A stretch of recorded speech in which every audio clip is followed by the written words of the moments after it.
So we are starting with implicit and explicit cost. Implicit and explicit cost.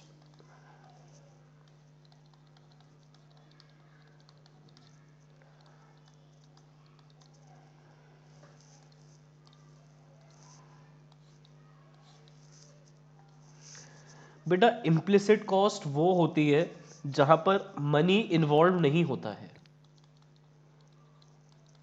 बेटा explicit cost वो cost होती है जहां पर मनी इन्वॉल्व होता है। फॉर एग्जाम्पल, आपकी अपनी फैक्ट्री है तो आपकी जो अपनी सैलरी है, ओनर्स सैलरी, बेटा ये होगी इम्प्लिसिट कॉस्ट। बेटा अगर आपने अपनी कंपनी में मैनेजर्स रखे हुए हैं तो बेटा वो आउटसाइड सैलरीज होती है, राइट। तो सैलरीज पेड टू आउटसाइडर्स या फिर सैलरीज पेड टू एम्प्लॉयज, जो आपके यहाँ एम्प्लॉयज काम कर रहे हैं, वो बेटा एक्सप्लिसिट कॉस्ट है, राइट। और बेटा इंटरेस्ट ऑन ड्रॉइंग्स,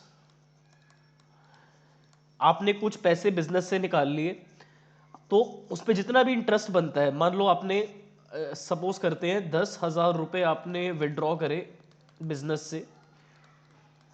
अगर यही पैसे बेटा आप बैंक से लोन लेते, अगर आप 10,000 रुपये का बैंक से लोन लेते तो बेटा बैंक आपसे इंटरेस्ट चार्ज करता 10% पर एनम के हिसाब से।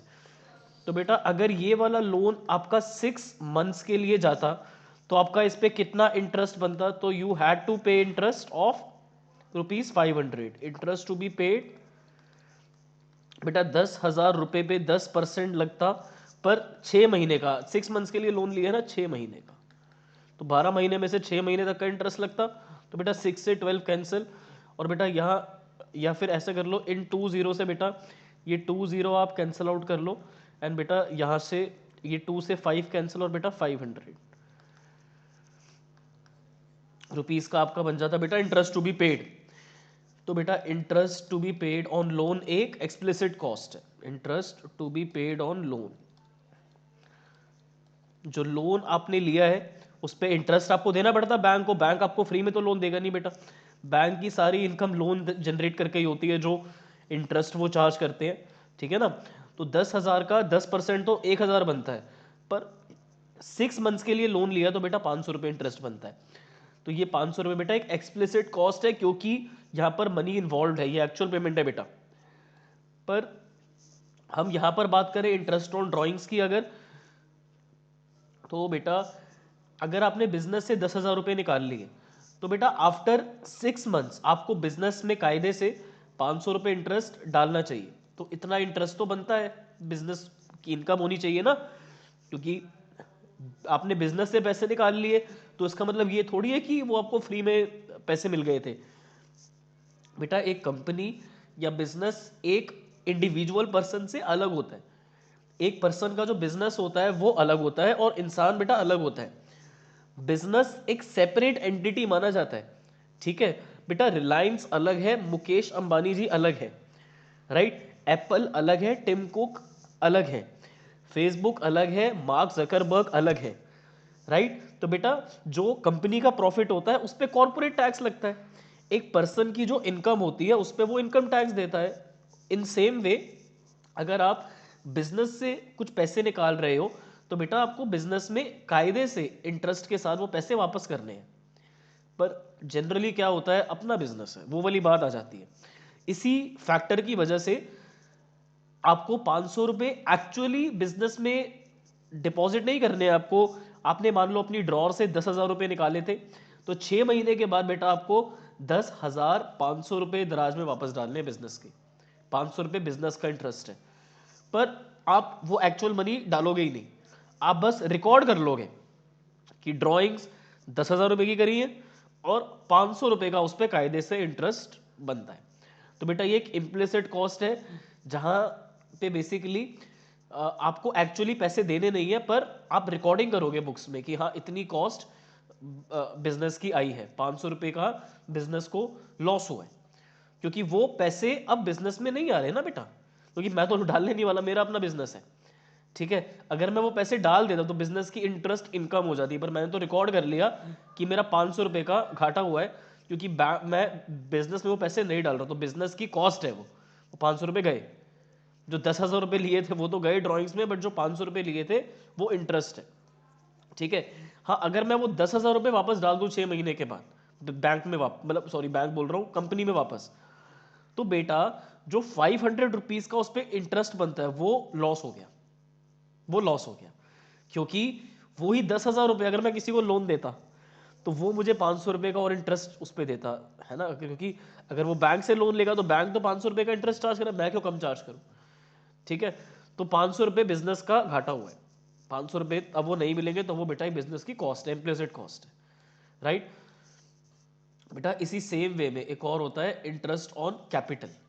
इंटरेस्ट ऑन कैपिटल, बेटा बिजनेस को शुरुआत करने के लिए आपने भी तो पैसे डाले हैं।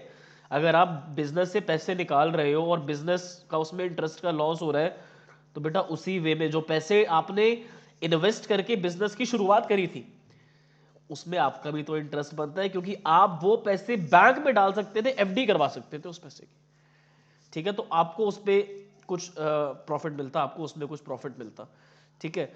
तो बेटा उस हिसाब से तो आपका इंटरेस्ट बनता है कैपिटल पे, इंटरेस्ट ऑन कैपिटल। आपने मान लो 1,00,000 रुपए बिजनेस में इन्वेस्ट करे बिजनेस की शुरुआत करने के लिए, बेटा अगर आप वही पैसे बैंक में डालते तो आपको उस पर 8% का इंटरेस्ट मिलता आफ्टर 1 ईयर। कितना मिलता? 1,00,000 का 8,000, दैट इज 8% ऑफ 1,00,000। तो अब 8,000 रुपए नहीं मिल रहे ना बेटा, क्योंकि वो पैसे आपने बैंक में तो डाले नहीं, वो पैसे आपने बिजनेस में लगा दिए। तो बेटा अगर आपका प्रॉफिट आफ्टर 1 ईयर 5,00,000 रुपए का हुआ, तो बेटा उसमें से 8,000 रुपए जरा साइड कर लेना, क्योंकि वो तो आप बैंक से भी कमा सकते थे। तो वो एक इम्प्लिसिट कॉस्ट है, क्योंकि आपको एक्चुअली वो पैसे निकालने नहीं है, वो बिजनेस का प्रॉफिट है, पर रिकॉर्ड करोगे कि इतना इंटरेस्ट बनता है कैपिटल पे, तो वो बियर करना है किसको? कंपनी को, ठीक है। जैसे कि पैसे निकाले वो आपने जमा नहीं करे और वो बिजनेस का लॉस हुआ, और जो आपने पैसे डाले थे बिजनेस को स्टार्ट करने के लिए बेटा, उस पे जो आपका इंटरेस्ट बनता है वो भी बिजनेस आपको नहीं दे रहा है। दोनों तरफ से बेटा बिजनेस की एक ये कॉस्ट है जो रिकॉर्ड होती है बुक्स ऑफ अकाउंट्स में, राइट। अब बेटा मान लो कि आप अपनी प्रॉपर्टी पे बिजनेस कर रहे हो, जिस भी चीज का बिजनेस कर रहे हो बेटा अपनी प्रॉपर्टी पे कर रहे हो, तो बेटा उस पर कितना रेंट बनता है, तो बेटा वो भी तो रिकॉर्ड होगा। या फिर वो अपने कस्टमर से आप चार्ज ही नहीं करोगे, बेटा जब घर खरीदा था उसमें पैसे लगे थे नहीं लगे थे, वो सारे पैसे एक बार में कवर हो जाएंगे या रेंट के क्योंकि बेटा सारी कॉस्ट ये महीने के हिसाब से देख रहे हो ना मेरा बेटा, तो सब आप महीने के हिसाब से देख रहे हो कि कितनी सैलरी आपकी बनती है, कितना ड्राइंग है, कितनी कैपिटल है। तो बेटा कितना रेंट बनता है अपनी बिल्डिंग में, रेंट ऑन ओन बिल्डिंग, आपकी अपनी बिल्डिंग पे कितना आपका रेंट बनता है बेटा। सिमिलरली बेटा अगर आपने एक बिल्डिंग कोई बाहर से ले रखी होती तो बेटा उस पर रेंट जाता, तो रेंट पेड। अगर आपने कोई बिल्डिंग रेंट पे ले रखी है तो बेटा उस पर तो आपको रेंट देना पड़ता है ना, तो वो बेटा एक्सप्लिसिट कॉस्ट है, यहाँ पर मनी इन्वॉल्व होता। बेटा अपनी बिल्डिंग पे रेंट जो आप चार्ज कर रहे हो कस्टमर से, उसमें कहीं एक्चुअल पेमेंट नहीं है, आपको किसी को रेंट देना नहीं है, आपकी अपनी इनकम है बेटा। पर कस्टमर से तो वो चार्ज करोगे ना आप, क्योंकि घर की कॉस्ट तो कवर करोगे ना, जहां पर भी बिजनेस कर रहे हो आपकी अपनी प्रॉपर्टी है, ठीक है। तो वो मंथली काइंड ऑफ व्यू में कवर अप करा जाता है, क्योंकि हम अपनी एक्सपेक्टेड सेल्स मंथली निकालते हैं, तो हम उसी वे में सारी कॉस्ट को मंथली कन्वर्ट कर देते हैं और फिर देखते हैं कितना हमारी कॉस्ट आ रही है, उसमें प्रॉफिट ऐड करके फिर हम अपना प्रोडक्ट बेचते हैं, ठीक है बेटा।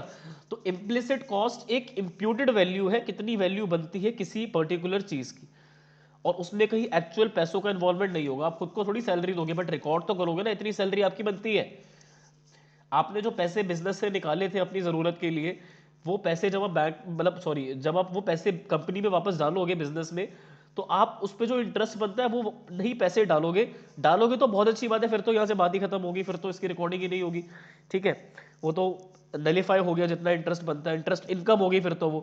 पर बेटा अगर वो इंटरेस्ट ऑन ड्रॉइंग्स होगी तो फिर बेटा 500 रुपये कंपनी का लॉस हो गया, क्योंकि वो 10,000 रुपये अगर आप नहीं निकालते किसी और को देते आउटसाइडर को, तो उससे तो बेटा तुम 10,500 ही लेते ना, तो वो बिजनेस आपको अलग नहीं मानता उन लोगों में से, तो इसलिए आपको 500 रुपये रिकॉर्ड करने हैं, ठीक है बेटा। और होता है फिर इंटरेस्ट ऑन कैपिटल। 1,00,000 रुपये आपने स्टार्टिंग में लगाए बिजनेस की शुरुआत में, तो जितना इंटरेस्ट आपका उस पर बनता है बेटा, ठीक है, तो वो आपका अब रिकॉर्ड करा जाएगा, वो आपका शेयर है बेटा। आपकी अपनी बिल्डिंग पे आप बिजनेस कर रहे हो तो वो भी आपकी इनकम ही मानी जाएगी, पर वो आप चार्ज किससे करोगे? कस्टमर से। जो भी आप प्रोडक्ट बना रहे हो अपने कस्टमर से आप रेंट की फॉर्म में। ऑब्वियसली जब कोई भी प्रोडक्ट बेचा जाता है तो ऐसा बाइफर्केशन नहीं दिया जाता, या फिर ऐसा आपको बस प्राइस बता दिया जाता है, बट जब आप किसी भी प्रोडक्ट की कॉस्ट डिसाइड करते हो ना बेटा, तो ये सारी की सारी कॉस्ट जरूर कंसीडर करा करो, फिर उसमें प्रॉफिट ऐड करके फाइनल प्राइस आप कस्टमर को कोट करा करो, ठीक है ना। तो बेटा हर तरीके की कॉस्ट आपको ध्यान में रखनी है। जो कॉस्ट दिख रही है वो तो अलग चीज है, सैलरी दे रहे हो दिख रही है, इंटरेस्ट देना है, जो लोन लिया है वो दिख रहा है, और जो रेंट देना है वो भी दिख रहा है, पर बेटा ये सब चीजें नहीं दिख रही हैं, पर ये सब खर्चा तो है ना, ये सब एक्सपेंसेस तो हैं जो कि आपको बियर करने हैं। तो ये बेटा बुक्स में रिकॉर्ड होते हैं जो कि बिजनेस के एक्सपेंसेस हैं, और आपको अपने कस्टमर से कवर करना है। अपनी सैलरी कहाँ से निकालोगे? जो बिजनेस का लॉस है वो कहाँ से कवर करोगे? जो आपका इंटरेस्ट बनता है वो कहाँ से कवर करोगे? बिल्डिंग का रेंट कहाँ से निकालोगे? तो बेटा ये कॉस्ट होती है जो आपको इग्नोर नहीं करनी है अगर आप कोई भी बिजनेस करते हो किसी भी तरीके का। तो always consider these kinds of cost and including explicit also. अगर आपसे पूछा जाए which types of cost are more important, implicit और एक्सप्लिसिट, तो बेटा दोनों आर इक्वली इंपॉर्टेंट। एक की सुपीरियोरिटी आप नहीं ले सकते कि एक्सप्लिसिट ज़्यादा इंपॉर्टेंट है क्योंकि यहाँ पैसे इन्वॉल्व है, या फिर इम्प्लिसिट ज़्यादा इन्वॉल्व है क्योंकि ये लोग इतना कंसीडर नहीं करते हैं। बेटा दोनों की इंपॉर्टेंस बराबर है। एक बिजनेसमैन को अपने वो खर्चे भी देखने हैं जहाँ पर पैसे इन्वॉल्व नहीं हो रहे हैं, बट ये सब कवर करना है, और बेटा वो भी देखने हैं जहाँ एक्चुअल खर्चे इन्वॉल्व हो रहे हैं, और ये तो सब कवर करना बहुत ज़रूरी है, ठीक है। तो बेटा दोनों की इंपॉर्टेंस अपनी जगह है।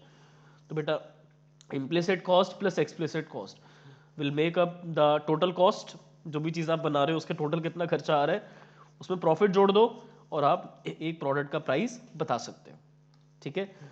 अब बेटा अगर किसी को स्क्रीनशॉट लेना है तो ले लो, मैंने सॉरी स्क्रीन इरेज कर दी थी, एक बार स्क्रीनशॉट ले लो if anyone wants to take. तो आई बिलीव बेटा सबने इसका स्क्रीनशॉट ले लिया होगा। I clear the screen now. एक बार अब नोट्स में से भी रीड कर लेते हैं। नाउ इम्प्लिसिट कॉस्ट, बेटा इम्प्लिसिट कॉस्ट जो होती है वो इम्प्यूटेड वैल्यू है कि इतनी कॉस्ट बनती है इतने इतने रिसोर्सेज की।